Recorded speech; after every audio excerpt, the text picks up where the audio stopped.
শিক্ষার্থীরা, তোমরা গত ক্লাসে দেখেছো কিভাবে গসাগু নির্ণয় করতে হয়। আজকে আমরা শিখব সংখ্যাদ্বয়ের কিভাবে লসাগু নির্ণয় করা যায়। তো চলো শুরু করি। আজকে আমাদের লসাগু নির্ণয় করার নিয়মের জন্য আমরা 18 এবং 24 দুটি সংখ্যা লিখলাম। এই সংখ্যা দুটির আমরা লসাগু বের করব। প্রথমেই মনে রাখবে, যদি জোড় সংখ্যা হয় তাহলে অবশ্যই তোমরা কি করবে, 2 দ্বারা ভাগ করবে। আর যদি বিজোড় সংখ্যা হয় তাহলে 3 অথবা 5 অথবা 7 অথবা 9 দিয়ে ভাগ করবে।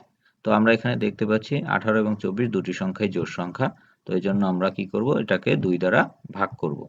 তো এখানে আমরা 2 লিখলাম, তাহলে ভাগ করলে হয় 9 দুগুণে 18 এবং কমা দিয়ে পরেরটা হচ্ছে 12 দুগুণা 24।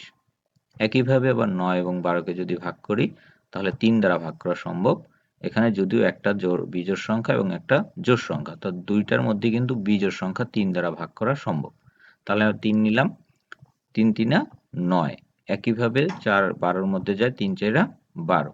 এখন আমাকে যে কাজটি করতে হবে, এই যে বাম পাশের 2 3 এবং নিচে যে 3 এবং 4, এই 4টা সংখ্যা আমাকে গুণ করতে হবে।